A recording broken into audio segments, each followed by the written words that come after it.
Well, good morning. It's good to see you all this morning. I want to welcome you all to St. John's Episcopal Church, whether you are here in the pews with us or if you are in the online balcony this morning. We see you all too. Whether you're near or far, we are glad that you're here with us today. It's good to be together. I also need to start with a huge thank you to Father Bill Trexler, who graciously jumped without reservation into the pulpit for me last week and left some of his visual aids here. Just when we begin to think that COVID must surely, finally be fully behind us, it rears its ugly head and reminds us that, oh no, it's still around. So Bill, thank you for covering for me last week while I was down and out and watching a lot of Netflix. Y'all, there is some trashy stuff on TV right now. Of course, I also know that we also all have on our hearts and minds today all of our neighbors near and far whose lives have been tragically uprooted by yet another unpredictable hurricane. If you want to put some action to your thoughts and prayers, but you're not exactly sure how, I just want you to know from my own personal experience after tornadoes came through Georgia a couple times, that Episcopal Relief and Development, our denomination's service arm, tends to be really good at having boots on the ground, an organization ready to go, helpers in place when things go wrong in local communities. So if you want to be able to do something but you're not sure what to do, if you want to give a gift but aren't sure where to give it, a gift to ERD, Episcopal Relief and Development, by my experience, really does go to actually help the people in need, and you can do that at episcopalrelief.org. So with that said, you know, when the teacher has been gone for a week, he comes in, he's got to come in with a bang, which means we got to have a pop quiz today. But don't worry, this is an open book examination. You're going to be fine. Besides, y'all know I grade on a curve. The quiz is just one question for you today, though, so it's all or nothing, and it is this: who are the ministers of the church? Now, well, see, I hear some of y'all already giving the right answer. Maybe you think of people like me, people who dress like this, priests who stand in the pulpit or preside at communion and visit hospital bedsides and perform weddings and funerals and listen and pray. Maybe you think of folks like me. Or maybe you think of people like Deacon Joe, who reads the words of Jesus for us every Sunday and sets the table in the way of the service of Jesus, but also during the week goes out into the community and serves the lonely, the lost, the least, and the forsaken. Or maybe you think of bishops, those who visit us usually about once a year and confirm our new members and represent to us the ties that bind the whole wide church together, and also often wear pointy hats. Well, none of those are wrong if those are the people you thought of, but if that's all you thought of, then I can only give you partial credit. So, let's do this together. I said it's open book.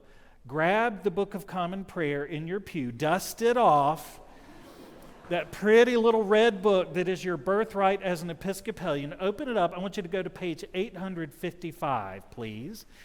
And I'll say it like my elementary school teachers used to say it. I know we're all there when all eyes are on me.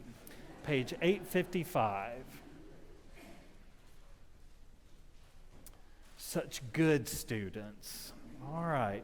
So this is the section of our prayer book known as the Catechism. It's sort of a series of questions and answers on the basics of our faith. Do you see where it has the heading, The Ministry? You see that?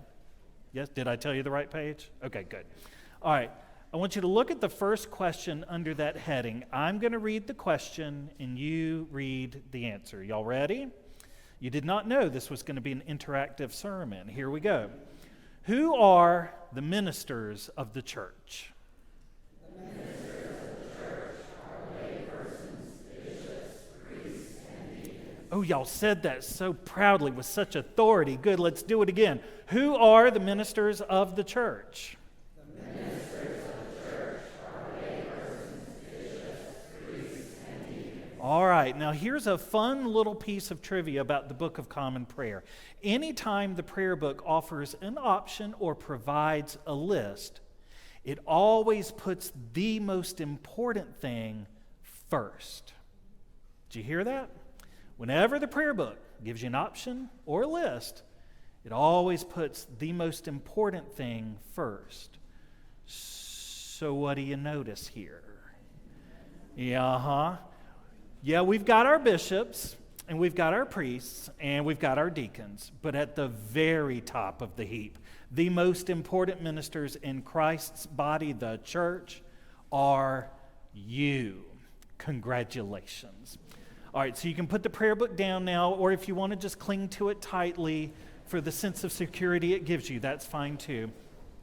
This is why in our very short time together so far, you've already heard me say to you more than once that everyone who calls St. John's their spiritual home should have a ministry. I believe that's true for the oldest among us. I believe it's true for the youngest among us. All of us as Christian people should have some kind of ministry and know what it is. You, my friends, are the ministers of the church, which means that people like Deacon Joe, Father Bill, Bishop Howard, and I, we're just here to help you with that. We're here to help you along in the ministries to which God has already called you. Now, all of this in some ways is a part of what we might call stewardship. And yes, it is that time of year when you will hear the word stewardship and you know that it will include some talk also about giving joyfully of the financial resources that God has given to us. And we'll get to that in the coming weeks. But stewardship is also bigger than that, and you know that. Stewardship is about the whole Christian life. It is about celebrating the mustard seed faith that is in us. It is about ministering in God's name, and it is about serving because God has served us. So today's gospel lesson, difficult as it is, and boy, it's a doozy. I feel like every Sunday that I've been here since I got here, Jesus is just saying weird stuff. I'm looking forward to the time of year when it's going to get a little more even-keeled, but then, hey, it's Jesus, and this just seems to be how he is. He gives us these difficult teachings, and today tells us something about that life of ministry and service that we are called to as Christian people. The disciples cry out. They say, Lord, increase our faith. And they're doing that because he's been heaping some of these difficult teachings on them. And they know, boy, we're done for if we have to do this all in and of ourselves. We can't. And they're right. They know that they need something to help them. So they say, Lord, increase our faith. Jesus then says that famous line of his about how even faith as small as a mustard seed can lead to great and marvelous things. But then he goes on and he says this other thing. He says, who among you would say to your slave who has just come in from plowing or tending sheep in the field, come here at once and take your place at the table? Would you not rather say to him, prepare supper for me, put on your apron and serve me while I eat and drink, and later you may eat and drink? Do you thank the slave for doing what was commanded? Well, so you also, when you have done all that you were ordered to do, say, we are worthless slaves. We have only done what we ought to have done. Well, okay, this is a hard teaching. When Jesus looks at you and says that you are to say, we are just worthless slaves, we have only done what we ought to have done, and yes, you should beat your breast while you do this, that does not make us feel very good, does it?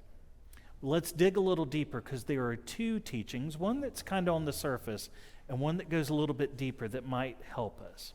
Think about it in a more modern day context. Think about if you go to a restaurant and you've got a waiter, it's a good waiter, maybe it's a young person who goes to college here in town and they're making their money, making sure that you get your jalapeno poppers or whatever you ordered for your appetizer, and they're nice, and they bring it out and they say, here you go, and you've enjoyed the little repartee that you have established here. would you, after they have delivered said jalapeno poppers, then say, you know what, you are a delight. Would you like to just sit down here with us and eat these jalapeno poppers? Well, you could, but chances are you probably aren't going to do that. I dare y'all to do it this week, just to see what happens. Come and tell me.